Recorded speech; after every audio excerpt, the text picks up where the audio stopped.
Perfect. So hi everyone, thank you for joining us on our session today. I hope you're all having a good week and are well.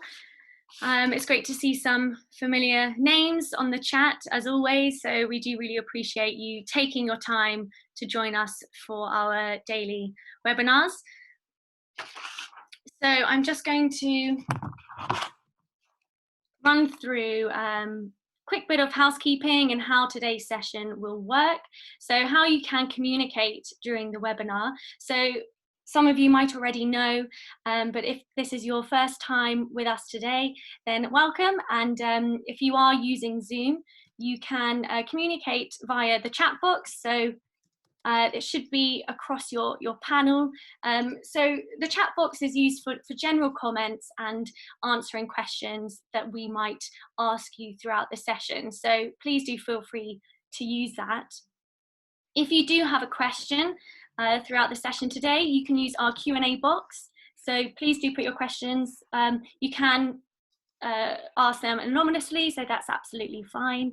And no question is a silly question.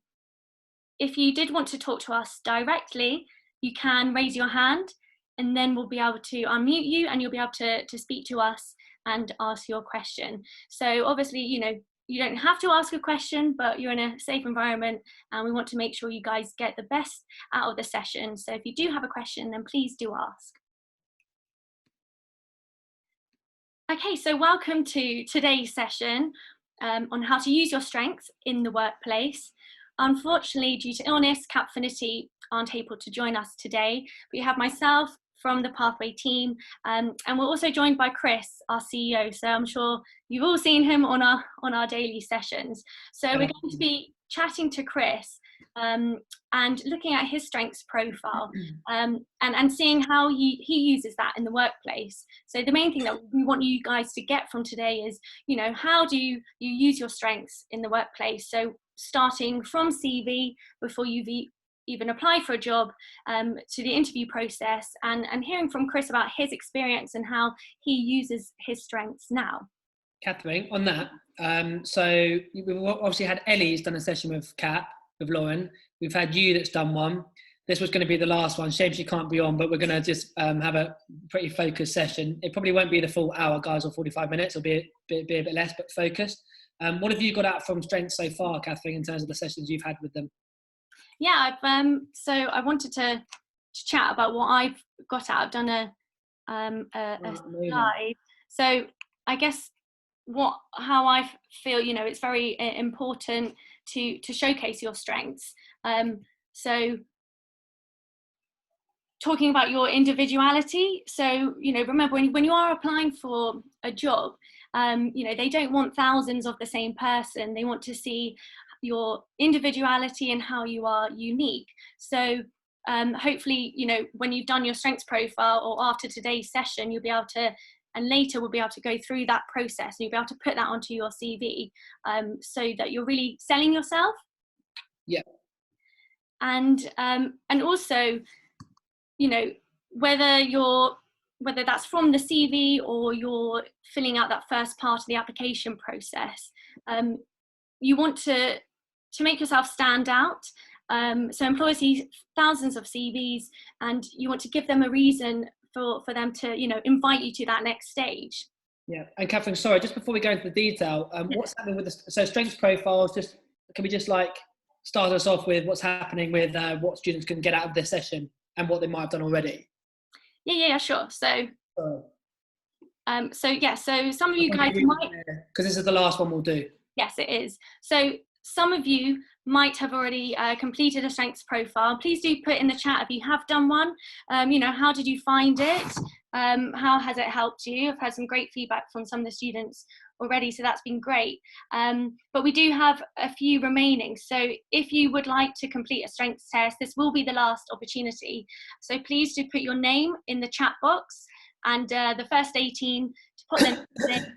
We will then follow up with you after this session with the details on how you can complete the strengths test. So yeah, basically, guys, so Catherine, have you seen something from Jessie? Jessie's put it in there now, right? Good, because I can see that. Just make sure that when you put it in the chat box, you put to all panelists, so that myself and Catherine can see it, not just to Catherine. So basically, guys, like those of you who have done your strengths profile, where we're going to go over just basically what you're going to get out of this session is Catherine's going to interview me about my strengths profile, just top line, and I'm just going to see what questions she asked me and hopefully how that can help you think about your own strengths profile. So if you have done it, that's the session you're going to get out of today. And what I want to do at the end as well is speak to, there's a few of you who I know on this call who've got interviews next week. And I just want to speak to you guys about how I can support you with your interviews. But if there's anyone else who's got interviews coming up in the next few weeks, I want to just see how much I can support you guys with that. And Catherine, how many strengths tests have you got left, you say? Yes, we have 18 remaining. 18 remaining. So guys, normally you pay money to do this. It's quite a professional way of looking at it. I'm not sure if Catherine's got any visuals of my one or any examples, but do get it done. And then I think what we'll do, Catherine, we're seeing quite a lot of interest there. Just it's up to you how you want to do that, Catherine, whether they should email into Student App or put their name in there with their email inbox. But I just want to make sure that students on this call can get the last 18. Yeah, that's fine. Yeah, so we should have your email, but just in case, please do add your email also as you put your name. Good. Okay, good. So that's what we know what we're going to get out of the session then. Great, yeah. And I guess to just carry on, oh, sorry, there we are. Just to carry on, Chris, just to sort of quickly share, before we go on to Chris's, looking at Chris's strengths profile, I just wanted to share sort of what I've taken from the sessions. And I guess the key thing is, it's how to make yourself stand out and really utilising your strengths on that bit of paper, on the CV, so that you do make sure that you end up, being invited to that final stage of the interview. And as Chris said, those of you, actually, yeah, it would be interesting to know, does anyone have any interviews coming up perhaps, or any assessment centres? Again, feel free to put that in the chat. Also, guys, if you have got anything coming up, or you use the strengths profile, put your hand up so we can hear from you, about how maybe it's helped you, like I'm going to show now as well. Because those of you who haven't done it, it might be good because it takes 25 minutes, so it'd be worth just telling them why it's worth it, hopefully. Good to see you, Alex, by the way, from Birmingham. Sorry, Catherine. Sorry. Yeah, that's fine. So those of you that have done it, you might have your profile in front of you. So do feel free to have a look at it through this session. But for those of you that haven't done it yet, that's absolutely fine. We're going to be looking at Chris's profile in a moment. And then hopefully, do make some notes, ask us questions. And then after today's session, you'll be able to complete your profile and then implement what we've told you, put your strengths onto your CV, and that'll be a great starting point for you guys. So let's move on then to Chris's profile. So I just want to give a quick overview. So when you have completed your profile, you will receive 4 main points, and these are called your model of development. So you want to try and focus on the top 2, which is your realised strengths and your unrealised strengths. So we'll go through a little bit later more, about what they mean. But I just want to ask Chris, so what was your first, initial reaction when you have completed your strengths test? Were there any surprises there? Yeah, cool. Thanks, Catherine. An unrealised strength, I might need you to go into some of the definitions of this, if that's okay. But so for me, when I looked at this, your top realised strength is drive. That really helped me, I think, because it sort of makes me think. So I'm obviously the CEO of Pathway, and I just know that I'm always very driven within myself. But I think it was really good for me to think, oh, good, other people might see me as driven as well. Because the whole point of starting up a company and trying to make money and trying to make it work and help as many people as we can, you need to be really driven. So I was really pleased, Catherine, that sort of made me think, oh yeah, good, I'm right about myself. Do you know what I mean?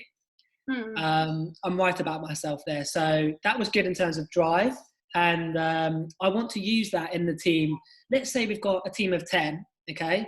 Whether you're in a graduate role, an apprentice role, or if you're the CEO of a company, whatever that might be, in my team of 10, let's say, I wanted to make sure that I always use my drive to drive others on. Because I've looked at my other team members, such as yourself, Catherine, such as my COO, Tracy, who is sort of like our number 2 at Pathway, and looking into their different strengths And let's say we're all on a webinar talking about how we're going to take over the world and do really well, and no one's driving it. That's my job. Do you see what I mean? So I know that in my team meetings, I've got to be the person who's driving things, because that's my main strength, and potentially other people in my team didn't have that strength. So that was one point.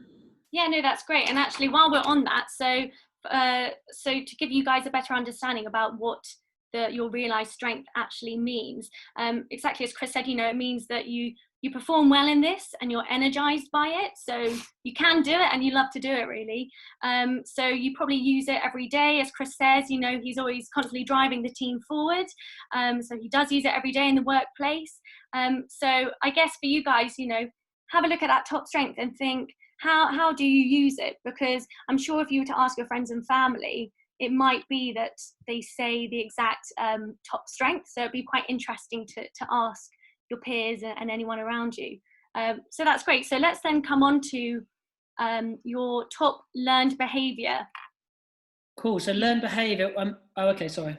And I do have, this is just an example for you guys. So don't worry, you haven't got to know what everything means.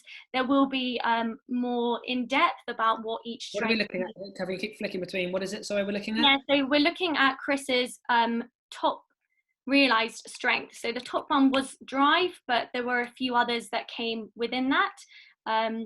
So humor, competitive, improver. So I just took a little snapshot from your profile there. These are my main strengths, right? So number one's drive, then competitive, then it goes down, doesn't it? Yes, that's right.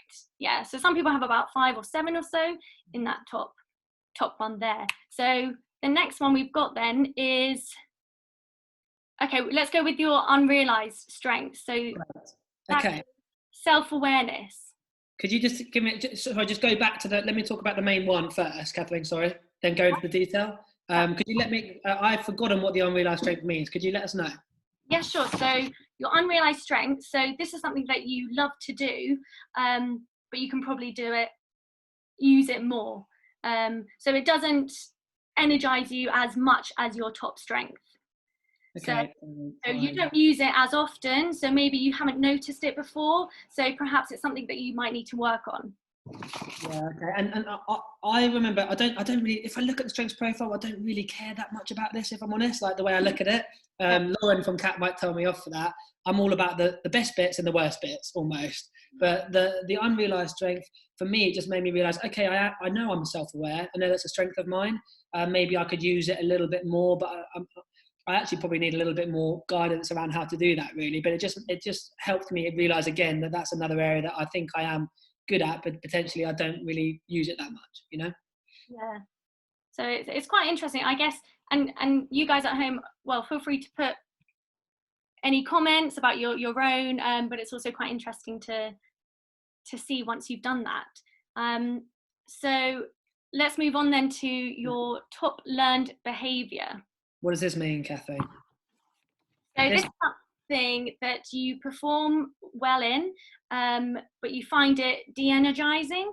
So you only use it when you really need to use it. So you are good at it, but again, you just don't find it as energizing. And however, you might use it for a task perhaps, or a goal. So I guess if you know that you need to use it, that's when you'll use it. And what is mostly common in some people is work ethic. So again, that's something, just to give you a definition around that, work ethic was actually one of mine. So that's, you know, I enjoy working hard, but it's about having that balance, sort of, you know, you work hard and you play hard. So yeah, so I've got, Chris, your definition for moral compass. And again, it gives you top. So you know the difference between. There we go. Try not to use them too much. Use your strength to support you. Is interesting. Is some of the top tips there. But again, moral compass, I suppose, for me is doing the right thing. And I know that it's always around what I do. It might not be the forefront of what I do all the time, because there's other things that maybe need to drive how I can be successful. But a moral compass, it has to be the backbone of what I do, because obviously we're helping young people. So that's always an area that I'm aware of. Does that make sense? Yeah, definitely. Now let's get on to the fun bit, the weakness. Well, that's the thing, I guess. It's not bad, like doing the strengths test, that you shouldn't feel like ashamed for having this weakness. I think it might be that it's a surprise, or perhaps you're like, yeah, I know wasn't very good at that. So I guess just to give you that definition, again, this is something that you find de-energizing, and obviously you don't use it as much, but it doesn't mean that you're not good at it. It just perhaps means that you don't perform as well. And also remember, when you are taking the your strengths profile, you've got to put into fact the, how you're feeling at that moment in time. So they say you should retake them 6 months later, because it might be that your results have actually changed. But Chris, how do you feel then about your weakness? Was it something that you were aware of? Yeah, and just to say, there's an anonymous question here saying, does your strength change as time goes? Like, could they change after years or months? And what Catherine's just said there is, yes, it does change as your career and your life goes. Absolutely. So that's why Catherine just said that it's good to keep taking these every year or whatever it might be. Maybe from your point of view, before you get a job, maybe 1 year into the job, then 3 years into the job, or at the next job. And, like as you sort of progress, whether it's through university, whatever that might be. But Catherine, what I think I can add value to this conversation is that what I spoke about in terms of drive and what I'm good at, because that's what I want to try. And I really believe in that, and I understand it. Maybe I need a bit more around my unrealized strengths and learned behaviors, but my weakness, detail, this is so important for me, because what you need to do as a boss, and remember, this could be the boss of a team, this could be someone who is running a project. You need to make sure you've got good people and good skills in that. And if I'm not detailed, which I know I'm not, I really struggle with whether it's writing a proposal, whether it's doing a detailed blog or something like that requires lots of numbers. I do struggle with it, and generally, like, sometimes I can procrastinate around that. So what I've learned through this and trying to be a better person and a better all-rounder really, is to make sure that the detail tasks, the things that are going to take long, the things that I'm going to need someone to look at and cross-reference and double check things, I allocate to the team. Do you know what I mean? So my COO, Tracy, it's really interesting. Her best strength is detail, and my weakness is detail. So therefore, hopefully I'm doing the right thing in hiring people who are better and more focused on things that I'm not. Does that make sense? Yeah, definitely. Yeah, that's really interesting. In the team driving it forward, and then I might forget about a couple of things, and then Tracy, my team member, can make sure, oh, Chris, you forgot about this and forgot about that. Yeah, I think that's really interesting, and especially with the students that are on the line, it'd be quite interesting for you to do your profile. You're still in sixth form, and then perhaps a few years down the line when you're in the workplace, to see how it changes. But obviously, as Chris said, he's really utilized his weakness within the team by bringing someone in who has that as their strength. So yeah, that's Catherine, I wonder, what about your main strength and weakness, just before we move on? You don't have to answer that. My strength was a narrator. So I like telling stories, and I think that the definition of that is that if I do tell a story, I would go into a lot of detail with it and be very energized by it. Yes. What about weakness? Yeah, my weakness is time ethic.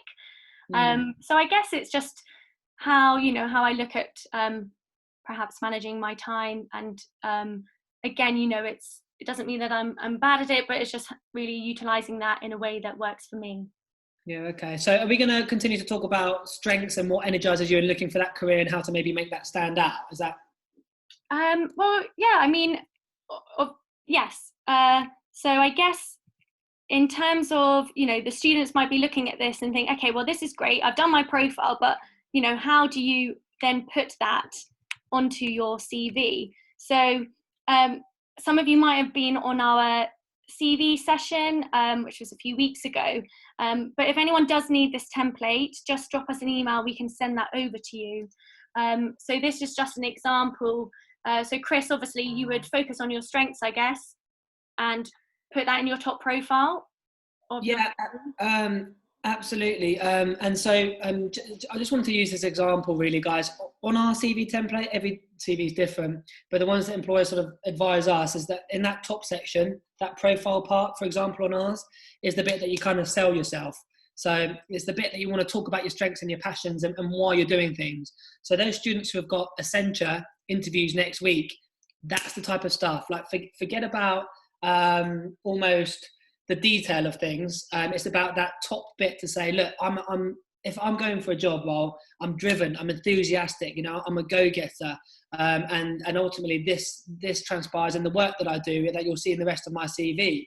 I'm always aiming for the top, and here's some examples of when I've achieved things. And I think it's my drive that is a key part of my personality that makes me who I am. And then let's say you're interested in a tech role, for example. Look, I'm driven, I'm passionate about this technology role, and I'm going to use my strength and my drive to go out there and maybe sell this technology product that I know that you create. So my strength and my passion together is brilliant for me working for your company, because I'm so motivated and energized towards it.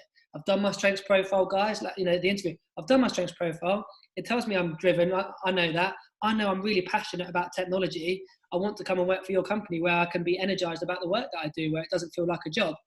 So I just want young people to maybe think about that if they are to use strengths, and it makes sense in their head to, have a go at that and try and be confident that my strengths match quite well to what you're offering in your job and the role. Yeah, no, that's a great point. Also, it's useful to remind yourself about the company that you're applying for. So it might be that different employers look for different strengths. So, again, have a look at those strengths that do come up on your profile, because it might be that perhaps you tweak your CV here and there, depending on what you are applying for. Yeah, exactly. And the reason I'm talking about it, I'm not sure we've spoken about this yet, Catherine, but when I want to do a bit of a session with the guys who have got interviews in the next few weeks, you've got to align strengths, so what you enjoy doing, to energy, and then look at the way I'm speaking at the moment. So I'm quite good at speaking to people, okay? It's something I've learned over years. When I was 18, I had no confidence, by the way. Couldn't speak to anyone, but it's something I've learned over time. And so if you are interviewing in the next few weeks, and it's a strength-based interview in particular, the things, I'm going to get the camera down, the things that they'll be looking at will be your body language. So, Catherine, if I was to ask you now, Catherine, when you think of technology, what do you think? Well, I think how amazing it is, and how it's evolved, and how it allows people to communicate, especially during the current climate. So, because I know you're not that passionate about technology, but there we go. Catherine did give body language, if you can see that, about she got into the question, she gestured, she was sort of moving, she was getting quite excited. That's the type of thing that employers look for in strength-based interviews. And the question that I asked was very open-ended and a bit weird. What about this one? Catherine, what's your favourite day of the week and why? I would go with Friday, because there's that excitement that you've had a great week and you're ready for whatever you have coming up at the weekend. I'm not sure what to say about that. I don't think it was the best answer I've heard, if I'm honest. But the aim of that, again, is to see how passionate the young person is, really, and how they answer that. Catherine, tell me about one of your hobbies and why you enjoy it. Let's go with dancing. So it's something that I've done from a young age. I absolutely love it. Just love to switch off and have that carefree and just be in the moment and enjoy what I'm doing. So, two things that I saw from that was tonality. She went up at the end of her voice and she was excited like that, like dancing, and she was smiling as well. Just little things like that are, look, and this isn't like the expert's view, guys. Obviously, Kat couldn't join us today. We have got 2 webinars on this sort of stuff already on YouTube, but it's just that sort of body language, tonality, smiling, and how you speak, and maybe how you look when you do speak. Sometimes that's just clear-cut things of how employers look at things regarding strength-based recruitment. And they don't ask such questions like competency-based. Would be, Catherine, tell me about a time when you have shown leadership. Tell me about a time where you have shown yourself to be a good team player. And that sort of questioning is when we go to our STAR technique, situation, task, action, response, and actually having a bit more of a scientific way of answering that question. So strength is different to competency. So I might have confused things there. Sorry, Catherine. Yeah, no, that's good. I mean, to be fair, that's I'm conscious of time. I know we wanted to keep it short and sweet today, to not take up too much time. Pardon? What's next? Well, it's just if anyone has any questions, really. Fine. Okay, so I think let's go to the Q&A. Let's use this as an opportunity. Guys, by the way, in the Q&A, we've got a few questions in there that I'm going to put to Lauren at CAP, and she'll get back to us. She's ill at the minute. But Beth, for example, your question on how do you promote an unrealised strength to employers, I'd rather Lauren ask that instead. There we go. Alex is saying 70% of BP recruitment is skills-based, not specialist knowledge. It's really interesting. So it's really important that we know about ourselves, and doing a strengths profile is good for that, absolutely. But Q&A, I just wonder if there's anyone who's done a strengths profile who want to share how it might have helped you. Put your hand up. We can hear you speak, and we can let you speak, or type it in the chat box. Or if there's any questions for me or Catherine, feel free to ask. And if there's any ones that we can't answer, we'll get Lauren to get back to us, and we'll email that out to everyone who's on this webinar. So that's when you wait for a few questions. Catherine, also, what else are we doing with this session?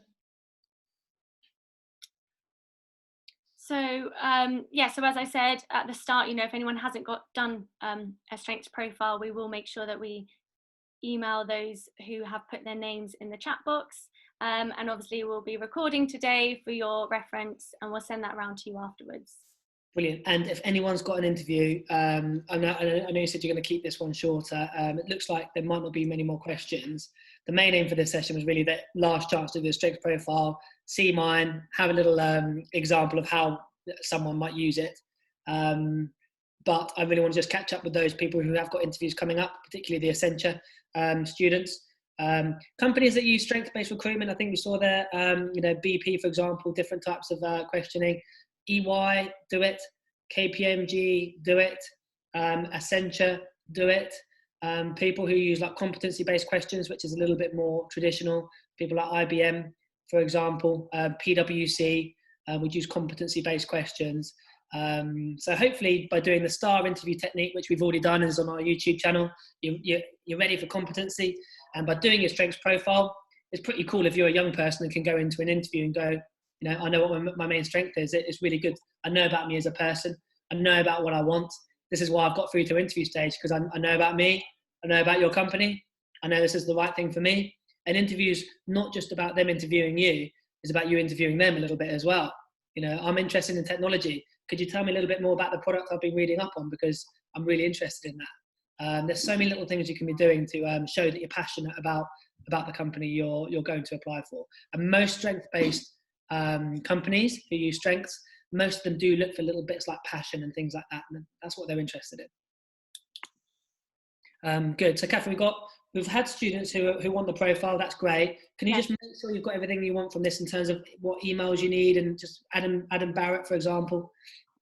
Yep, sure. Just making sure everybody knows exactly what you're going to get from it. Yeah, that's fine. Yeah, I can see. Faith, thanks for all your help and advice. Thank you very much. But if there aren't any questions specifically, Catherine, I'll let you wrap up, and then I'll continue with those who have got interviews, and maybe I can speak to a few of you on this call. Yeah, that's fine. So, so thanks guys again for joining us today. If you do have any further questions, please do drop us an email at student@pathwayctm.com. Also, we've got obviously more daily sessions coming up. We're with the Co-op tomorrow. We've got our Instagram live. We're chatting to some Pathway CTM alumni. So give us a follow on Instagram and join us on Friday. But yeah, again. One more thing actually, Catherine, tomorrow I'm doing a session. Would you mind getting the link, Catherine, or should I try and find it if you're sharing your screen? Yep, if you have it to hand. Yeah, I will find it now. Tomorrow, I'll do this as a multitask. I'm doing a session with the Co-op, Eventbrite, Pathway CTM.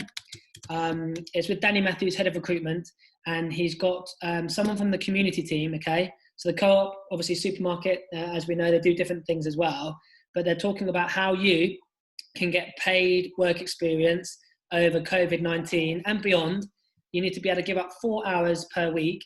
Adults, parents, teachers, and students can do it. And it's basically a way of getting involved in your community through the co-op and getting paid for it. It's a couple of £100 a month or so. So it's over £10 an hour. And so it's a great opportunity for you to be able to do that. And what we're speaking about there, right, when you're trying to pick, and again, this helps you in interview. If you know the co-op, it's set up as a cooperation. That means that it's owned by its members. FC Barcelona, we're going to learn tomorrow, they're also set up like that. It's great that you've done that research, that you know how that company works. But what does that mean, being set up by your members? So you can do some research and learn about that tomorrow. We're also talking about what they do in the community. And again, if you go into an interview and know what that company has done in the community and the CSR things that it's done, so corporate social responsibility, and you can talk about that, and that means something to you, then that's also amazing. I'm joining PrEP, for example, because I know that you guys give food to the homeless, and it's unbelievable what you do for your foundation. It's research and it's linking into you as a person, which is why you're going to be passionate to work there. That's really important as well. And tomorrow you're going to be learning what the co-op have been doing over COVID-19. And finally, learning what their values are as a business. Again, if you go into a company and you've researched what values that company has and maybe why that means something to you, it's just going to make you stand out above and beyond. So for tomorrow, I'll put the link in here. Find out about that with the co-op webinar. And then Catherine, you're right, we're doing that Instagram on Friday with our alumni. And that is Abby, who's got a job at PwC. And that is Tom, who's got a degree. So Abby's a consultant at PwC. She's not an accountant, she's a consultant, so that's interesting. And then Tom is on a degree level apprenticeship in IT, in technology at BT. And we're just going to be asking them pretty informal questions on Instagram. So Catherine, what's the tag for Instagram? So it's at Pathway CTM. Nice and original. I'm just going to put this in here, guys. This is the session for tomorrow. Why community matters. It's just so important. Like if you're going for an interview, knowing these different things about a company, knowing how they interview, knowing what questions you might get asked, knowing a bit more about the company, about what they do. By the way, guys, sorry, Catherine, I'm blabbering on, but that's probably, is that the end of this session? Then I can continue maybe with the students. Anything else to add, Catherine, on the strength bit? Because this is our last one, isn't it? Yeah, it is. Yeah, I guess just like make the most of it. It's a great opportunity, and just enjoy it. And then again, if you've got any questions that we can put to Capfinity, then just let us know if there's anything you don't understand. Anything we can answer in the Q&A box, or do we need their expertise? Natasha, I think I'd rather Lauren ask those questions, if I'm honest. I don't want to get them wrong. Oh, here we go. On a CV, by the way, if you had no previous work experience, what should you put for key achievements? For that, again, don't worry so much about what you haven't done. It's about, look, like the community stuff at the co-op tomorrow, right? You could go and get a part-time job there for 4 hours a week, where so many people are saying that work experience is cancelled over COVID-19, etc. But you guys, there is stuff out there. We did a session with Cancer Research over April about volunteering through fundraising. There's always stuff you can be doing over COVID-19 to be getting out there and giving yourself work experience. But look, no previous work experience. Sorry, it's a bit off topic. This is something you can put down. You've come onto a webinar to learn about your strengths. You've done a strengths profile, and you know that your main strength is this. That says something about you. Have you been on any other webinars with us? List them. They're all on our YouTube channel. List it and make it sound like a real formal professional thing, which hopefully it is.